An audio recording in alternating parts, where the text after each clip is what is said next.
오늘 우리에게 주시는 말씀 다니엘서 2장 17에서 24절 말씀 제가 봉독해 올리겠습니다. 이에 다니엘이 자기 집으로 돌아가서 그 친구 하나냐와 미사엘과 아사랴에게 그 일을 알리고 하늘에 계신 하나님이 이 은밀한 일에 대하여 불쌍히 여기사 다니엘과 친구들이 바벨론의 다른 지혜자들과 함께 죽임을 당하지 않게 하시기를 그들로 하여금 구하게 하니라. 이에 이 은밀한 것이 밤의 환상으로 다니엘에게 나타나 보이되 다니엘이 하늘에 계신 하나님을 찬송하니라. 다니엘이 말하여 이르되 영원부터 영원까지 하나님의 이름을 찬송할 것은 지혜와 능력이 그에게 있음이로다.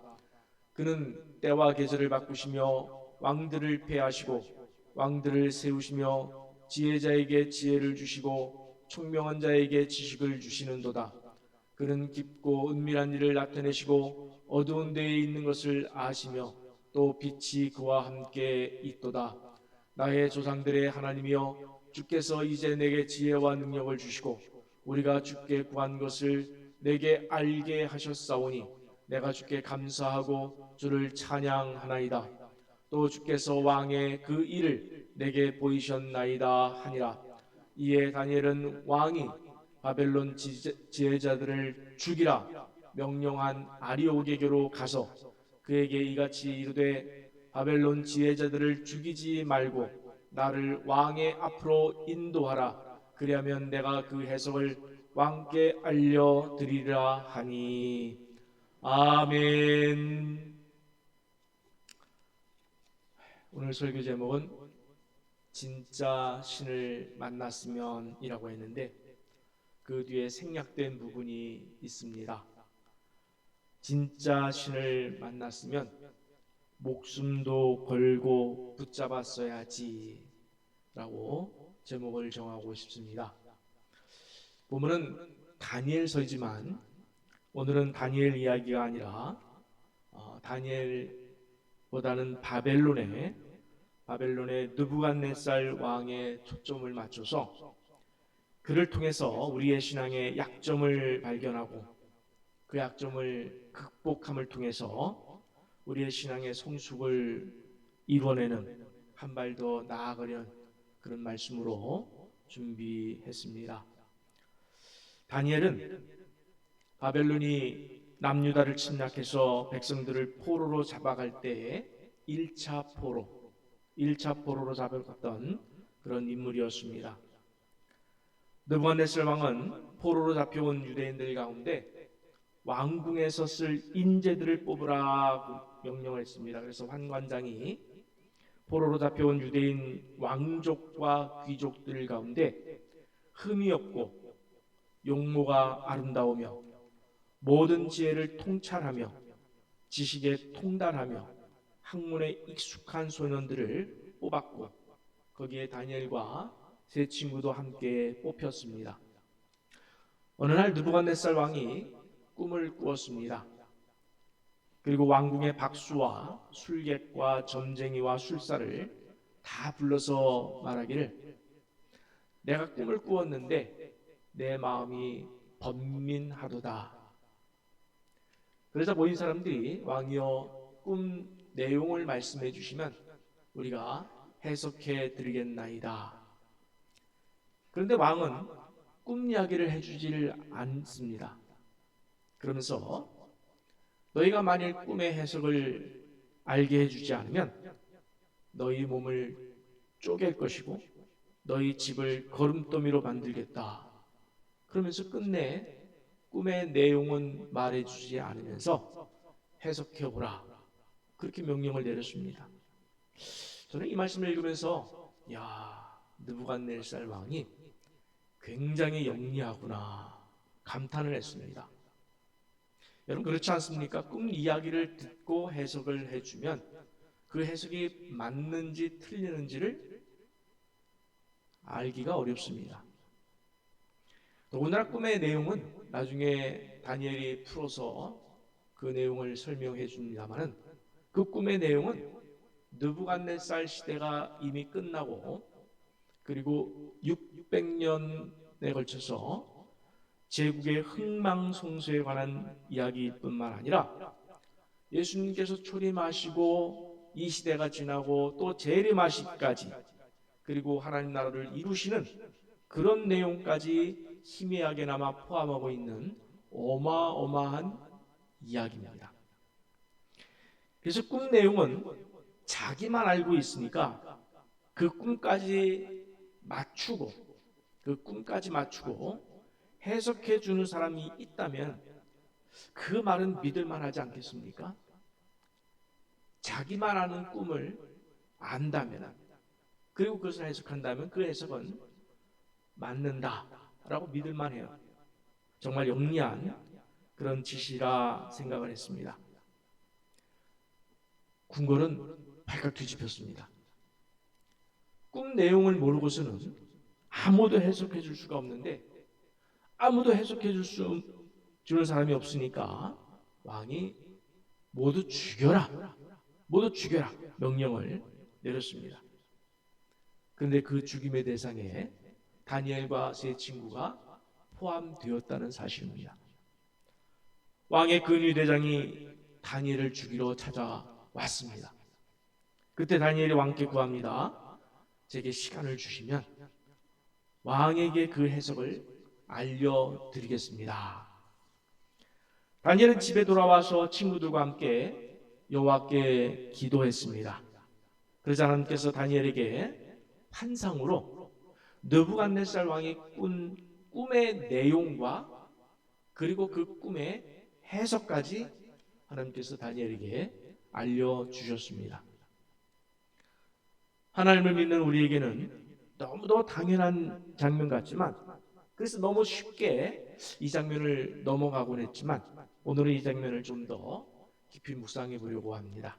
여러분, 다른 사람이 꾼 꿈을 알게 해주고, 그리고 앞으로 600여 년을 통해서 일어날 제국들의 흥망성쇠와 그리고 하나님의 아들을 구원자로 오시고 또 재림하셔서 하나님 나라를 이룬다는 이 어마어마한 이 꿈에 대한 이야기, 이런 일을 알게 해줄 수 있는 신이 또 있겠습니까, 여러분?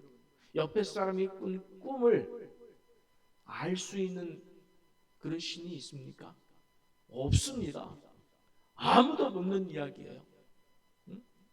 그래서 다니엘은 꿈의 내용과 해석을 알게 해주신 여호와를 이렇게 찬양을 합니다. 여러분, 이 찬양의 내용이 여러분의 심령 속에서 나오는 찬양으로 바뀌었으면 좋겠어요.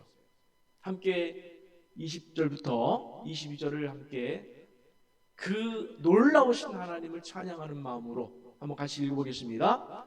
다니엘이 말하여 이르되 영원부터 영원까지 하나님의 이름을 찬송할 것은 지혜와 능력이 그에게 있음이로다. 그는 때와 계절을 바꾸시며 왕들을 폐하시고 왕들을 세우시며 지혜자에게 지혜를 주시고 총명한 자에게 지식을 주시는도다. 그는 깊고 은밀한 일을 나타내시고 어두운 데에 있는 것을 아시며 또 빛이 그와 함께 있도다. 아멘. 여러분, 진심으로 아멘 하십니까? 참으로 우리가 이런 내용을 보면서 마음속 깊은 곳에서부터 아멘이라고 외치면서 그 여호와께 엎드려 경외하고 찬양을 올려드리고 싶어하는 그런 마음으로 충만해지시기를 축복합니다. 아멘. 여러분 가운데 이미 이 꿈의 내용과 해석을 알고 계신 분에게는 감동이 크지 않을 수도 있습니다만은, 여러분, 이런 창조주에 대한 이야기예요. 창조주이시며 온 우주의 운행자이시며 역사의 주관자만이 할 수 있는 그 일을 깨달은 다니엘로서는 최고의 경외와 엎드림 그리고 찬양과 감사를 올리고 있는 이 다니엘의 마음을 여러분 보시길 바랍니다. 꿈의 내용이 그 다음에 다니엘서 2장 31절에서 35절에 나오는데, 이 꿈의 내용을 한번 같이 볼 필요가 있습니다. 제가 읽겠습니다. 다니엘이 그 꿈의 내용을 느부갓네살 왕에게 말을 해주는 거예요. 왕이여, 왕이 한 큰 신상을 보셨나이다. 여러분, 느부갓네살 입장에서 한번 생각해 보셔요. 나만 아는 건데, 세상에 나만 알아요, 이 꿈은. 근데 다니엘이 왕이여, 왕이 한 큰 신상을 보셨나이다. 여러분, 다니엘이 얼마나 놀랐겠어요. 그렇지 않겠습니까? 여러분이 꿈을 꿨습니다. 근데 누가 옆에서 와서 내가 당신의 꿈을 압니다. 이건 놀라운 일 아닙니까? 충격받을 일 아닙니까? 여러분, 여기서부터 출발을 해야 돼요. 한 큰 신상을 보셨나이다 하면서 그 신상이 왕의 앞에 섰는데 크고 광채가 매우 찬란하며 그 모양이 심히 두려우니 그 우상의 머리는 순금이요 가슴과 두 팔은 은이요 배와 넓적다리는 노시요 그 종아리는 쇠요 그 발은 얼마는 쇠요 얼마는 진흙이었나이다. 또 왕이 보신즉 손대지 아니한 돌이 나와서 신상의 쇠와 진흙의 발을 쳐서 부서뜨리매 그때에 쇠와 진흙과 놋과 은과 금이 다 부서져 여름 타작마당에 겨와 같이 되어 바람에 불려간 곳이 없었고 우상을 친 돌은 태산을 이루어 온 세계에 가득하였나이다. 여러분, 이 꿈의 내용을 듣는 그 느부갓네살이 한번 되어보셔야 됩니다. 그림으로 준비를 해봤는데 이런 그림으로 준비될 수가 있습니다. 신학자들은 다니엘의 해석에 대해서 이렇게 설명하고 있습니다. 순금으로 된 우상의 머리는 지금 느부갓네살이 다스리고 있는 바벨론 제국을 의미합니다. 그런데 그 시대가 끝나면 이제 은으로 된 가슴과 팔이 되어서 바벨론을 무너뜨린 메데 파사, 여러분이 아시는 페르시아를 말합니다. 메데 바사 왕국이 제국이 될 것이고 그 다음 제국으로는 노수로 된 배와 넓적다리가 있는데 그 뒤에 일어나는 헬라 제국을 의미합니다. 그리고 쇠로 된 종아리와 쇠와 진흙으로 된 발은 헬라 제국 뒤에 일어난 로마 제국을 의미합니다. 여러분, 우리는 이 역사를 잘 알고 있죠. 느부갓네살 왕으로서는 미래에 일어날 일이에요. 바벨론 제국이 있었고 그 다음에 메데 파사 제국이 바벨론 제국을 점령합니다. 그래서 바벨론 제국이 100년 만에 사라집니다. 그 엄청난 제국이 사라져요. 그리고 바벨론 제국을 없앴던 메데 파사는 헬라 제국에 의해서 무너집니다. 그리고 헬라 제국은 로마 제국에 의해서 무너집니다. 이 미래의 600여 년을 통해서 이루어질 일들을 지금 느부갓네살 왕이 꿈으로 본 거예요. 그리고 그 꿈 해석을 듣는 거예요. 여러분, 느부갓네살 왕의 입장에서 정말 놀라고 기절할 일 아니겠습니까? 응? 그런데 여기까지의 이 제국들의 이야기에 공통점이 하나 있습니다. 뭐냐면 인간이 세운 제국이라는 거예요. 그렇죠? 바벨론, 메데파사, 헬라, 로마 다 누가 세운 제국이에요? 인간이 세운 인간의 역사예요. 근데 그 후에 손대지 아니한 돌이란 표현이 나옵니다. 손대지 아니한 돌이 나와서 신상의 쇠와 진흙의 발을 쳐서, 저희 그림으로 저렇게 표현했습니다. 신상의 쇠와 진흙의 발을 쳐서 부서뜨린 것에 대해서 다니엘서 2장 44절에서 45절은 이렇게 해석해주고 있습니다. 제가 봉독하겠습니다. 이 여러 왕들의 시대에 하늘의 하나님이 한 나라를 세우시리니 이것은 영원히 망하지도 아니할 것이요 그 국권이 다른 백성에게로 돌아가지도 아니할 것이요 도리어 이 모든 나라를 쳐서 멸망시키고 영원히 설 것이라.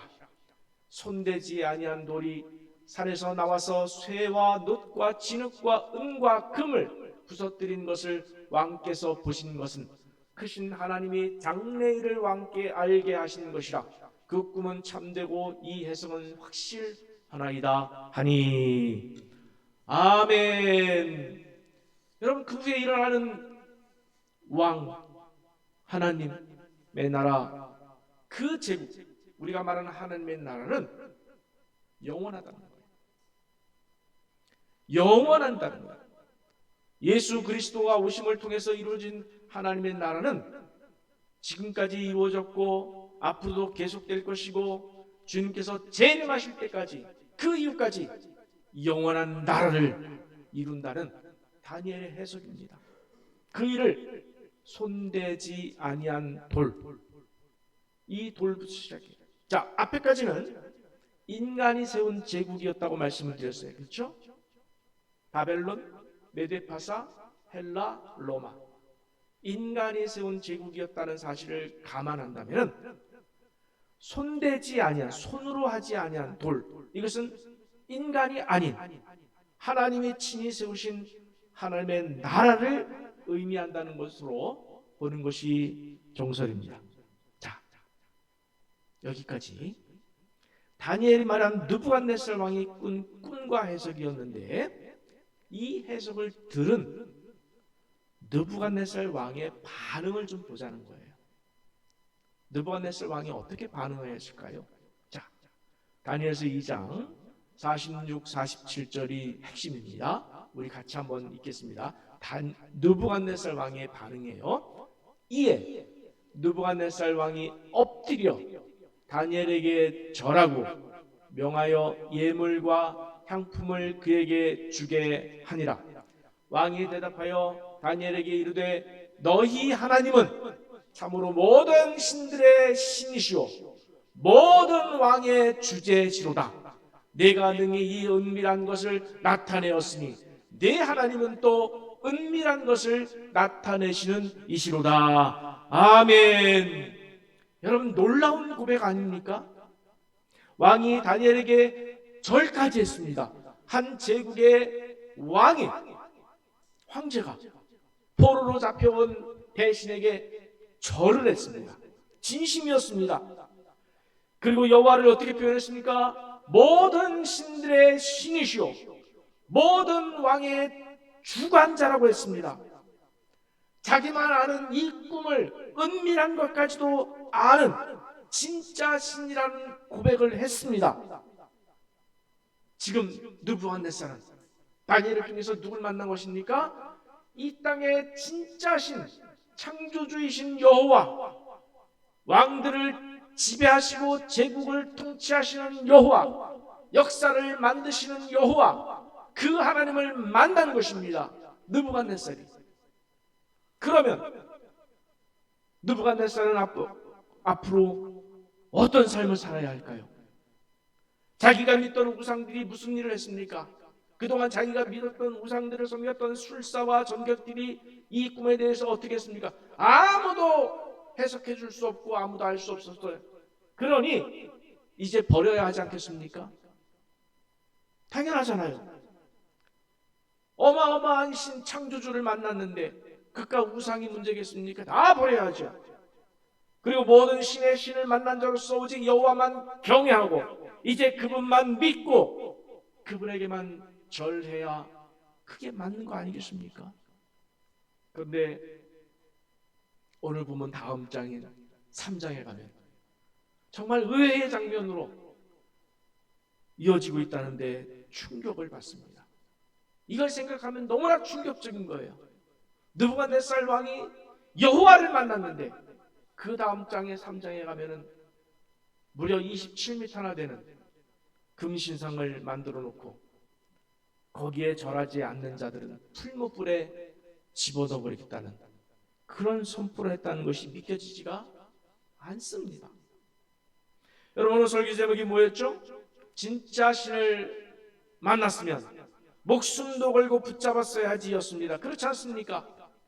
세상 무엇보다 가치가 있고 귀한 존귀한 여호와 하나님이십니다. 다른 사람에게 꿈을 꾸게도 해주시고 그 꿈을 다른 사람에게 알게 하시고 해석도 해주시는 그런 하나님이십니다. 다니엘의 표현대로 때와 계절을 바꾸시는 창조주십니다. 왕들을 폐하시고 세우시기도 하는 절대 주권자이신 하나님, 왕보다 높으신 여호와, 그런 하나님을 만났는데 그 다음에 아무것도 아닌 그저 눈에 보기에 크고 놀라운 금신상을 만들어 놓고 거기다 절을 하라고 해요. 저도 같은 인간으로서 도무지 이해할 수가 없었어요. 2장과 3장으로 넘어가는 그 사이를 도무지 이 느부갓네살 왕의 뇌는, 머리는, 마음은 어떻게 생겨먹은 것일까? 참 이해할 수가 없습니다. 그런데 말입니다. 생각해보면 우리와 똑같지 않습니까? 우리와 똑같다는 사실에 전 더 눈을 써요. 하나님을 만났고 믿었음에도 그 하나님 여호와께 모든 것을 걸지 않고 세상의 가치에 왔다 갔다 하는 우리의 성숙하지 못한 신앙과 똑같다는 것에 자괴감까지 들었습니다. 오랜 지난 주일에 성숙할 기회를 놓치지 말라라는 제목으로 말씀을 함께 나누었습니다. 여러분, 내용이 무엇입니까? 한번 기억을 되살려 보시기 바랍니다. 아합 왕, 구약에서 가장 악한 왕 중에 하나인 아합 왕의 말씀을 드렸습니다. 아합 왕이 하나님 앞에 겸비했고 그 겸비함에 대해서 하나님이 칭찬했습니다. 이것은 정말 아합 왕 인생으로서는 정말 이례적인 그런 장면이 아닐 수 없다고 묵상을 했습니다. 그리고 두 번째 사람 헤롯 왕을 말씀드렸습니다. 헤롯은 세례 요한이 의로운 사람이고 그래서 그가 자기 죄를 책망한 것에 대해서 잘 들었습니다. 번민했습니다. 달갑게 들었습니다. 그럴지라도 잔치 자리에 모인 대신들, 그 대신들 앞에서의 체면 때문에 요한의 목을 베도록 명령했습니다. 또 한 사람은 빌라도였습니다. 빌라도는 예수께서 죽을 죄를 짓지 않았음을 알았음에도 군중들이 당신은 가이사의 충신이 아니라고 하는 이 협박에 못 이겨서 그만 예수를 십자가에 내어 줍니다. 제가 지난 주일에 말씀드렸던 이 아합과 헤롯 그리고 빌라도의 공통점이 무엇이라고 했습니까? 자기를 팔았다.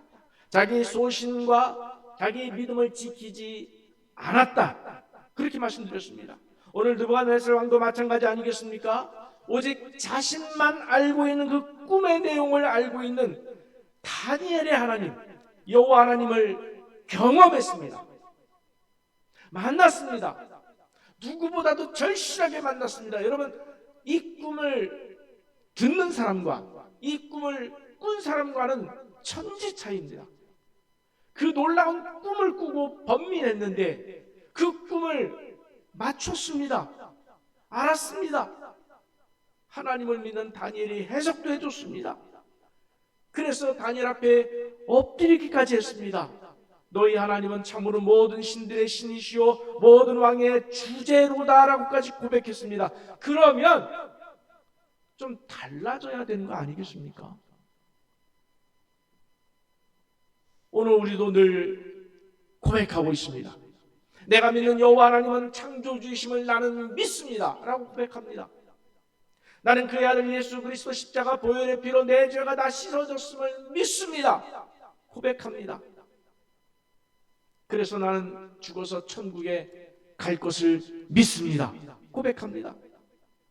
이렇게 고백하는 우리가 살면서 하나님의 말씀을 저버리고 불순종하면서 그 조그만 세상의 가치 앞에서 내 인생의 시간을 허비하고 마음을 빼앗기고 사는 것, 그것을 생각하니까 느부갓네살 왕과 뭐가 다르겠느냐 이런 마음이 듭니다. 마가복음을 보면은 사람들이 오병이어로 5천 명을 먹이신 예수님을 만났습니다. 그리고 수로보니게 여인의 딸에게 들어간 귀신을 쫓아내는 것을 봤습니다. 귀 먹고 말 더듬는 자를 고치신 것도 보았습니다.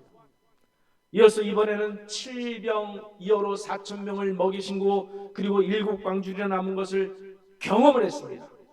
그런데 그 뒤에 장면이 뭐냐면 바리새인들이 예수님을 찾아옵니다. 그리고 예수를 비난하면서 뭐라고 했는지 아십니까? 하늘로부터 오는 표적을 내게 보여라, 이렇게 말합니다. 아니 지금까지 무엇을 본 것입니까? 모두가 하늘로부터 온 표적 아니겠습니까? 오병이어도 하늘로부터 온 표적이에요. 누가 할 수 있습니까? 마찬가지 귀신을 쫓아내고 귀 먹고 말 더듬는 자를 고치고 7병이어를 통해서 그 많은 사람을 먹인 거 다 하늘로부터 온 표적이에요. 그런데 또 보이라니요. 보여주면 믿겠다니요. 아니에요. 이런 사람들은 100번을 보여줘도 결국에는 예수를 어떻게 했습니까? 십자가에 못 박았습니다. 그런데 우리도 이 바리새인과 똑같이 하고 있는 것은 아닐까요? 내게 기적을 보여주시면, 하나님 내게 기적을 보여주시면 내가 확실히 믿겠습니다, 이렇게 생각하는 분들이 있어요. 아니 여기 성경 66권을 믿는다면서요. 여러분 이 성경 66권을 믿습니까? 아멘이 약한 거 보니까 여러분 이 성경 66권을 진심으로 믿습니까? 믿는다면은 근데 이 성경보다 내 앞에 이적을 하나 더 보여달라고 그러면 더 잘 믿겠다니요. 그건 말이 되지 않습니다. 그건 말이 되지 않잖아요. 이어서 나오는 장면인 마가복음 8장 14절 이하가 참 명쾌한 답을 주는데 너무도 가슴이 찔립니다. 예수와 함께 가는 제자들이 우리에게 떡이 하나밖에 없다라며 걱정을 합니다. 조금 전에 7병이어를 통해서 4천 명을 먹이신 예수님을 경험한 사람들이 예수와 함께 가면서 보니까 떡이 하나밖에 없다는 거예요. 그걸 가지고 염려를 합니다. 염려를 해요. 예수님께서 이렇게 말씀하십니다. 자, 마가복음 8장 17에서 21절 제가 봉독하겠습니다. 예수께서 아시고 이르시되 너희가 어찌 떡이 없으므로 수군거리느냐. 수군거린다는 건 염려한다는 거예요. 근심한다는 거예요. 그리고 아직도 알지 못하며 아직도 깨닫지 못하느냐. 아직도 너희 마음이 둔하냐. 예수님은 이렇게 말씀하시는 거예요. 답답해 하시는 거예요. 보세요. 너희가 눈이 있어도 보지 못하며 귀가 있어도 듣지 못하느냐. 또 기억하지 못하느냐. 내가 떡 5개로 5천 명을 떼어줄 때에 조각 몇 바구니를 거두었더냐. 이르되 12이니이다. 기억은 하고 있네요. 그죠? 자, 또 7개를 4천 명에게 떼어줄 때에 조각 몇 광주리를 거두었더냐. 이르되 7이니이다. 이것도 기억은 하네요. 이르시되 아직도 깨닫지 못하느냐 하시니라. 아직도. 저는 예수님께서 떡이 없음을 걱정하는 제자들에게 아직도 알지 못하느냐, 아직도 마음이 둔하느냐, 너는 아직도 기억하지 못하느냐. 아니 조금 전에 먹었는데 그걸 기억하지 못하느냐. 5병이여 7병이여를 벌써 잊었느냐 라고 책망하시는 이 말씀이 우리 마음에 화살처럼 꽂혀야 한다고 생각을 합니다. 여러분, 우리에게 주시는 말씀 같아요. 오늘 제게 하시는 말씀 같아요. 너는 아직도 깨닫지 못하느냐. 아직도 마음이 둔한 거니. 아직도 기억하지 못하는 거니. 주님은 내가 보여줬지 않느냐. 알게 해줬지 않느냐? 답답해 하시는 거예요. 누굴 보면서? 제자들을 보면서? 아니에요. 네, 제자들을 포함해서 오늘 우리를 보면서 너는 아직도 이렇게 말씀하시는 것 같아요. 여러분, 우리가 진짜 신이신 하나님과 예수님을 만났습니다. 그리고 은혜로 믿었습니다. 그러면 이 성경 66권의 말씀을 기억하고 안다면, 이스라엘 백성들이 홍해를 통과했을 때 물이 어떻게 되었다고 했습니까? 양쪽 벽을 이뤘다고 했습니다. 내려가던 물이 잡혀서 세워지고, 흘러오던 물이 잡혀서 세워지고, 양쪽 벽을 이루고 그 사이를 지났습니다. 이 정도의 하나님이라면 내 인생을 걸만한 하나님 아니겠습니까? 목숨을 걸어도 되지 않겠습니까? 그 백성들을 40년 동안 만나를 먹여주셨습니다. 그 백성들에게 물을 주셨습니다. 그 백성들의 삶을 책임져 주셨습니다. 이 말씀은 무슨 말이야? 오늘 우리가 하나님을 만났고 예수님을 만났고 믿는 자는 내가 그와 같이 너의 삶을 책임져 주리라. 그 하나님의 약속을 믿습니까, 여러분? 정말 믿는다면 오늘 왔다 갔다 하면 안 되는 거 아니겠습니까?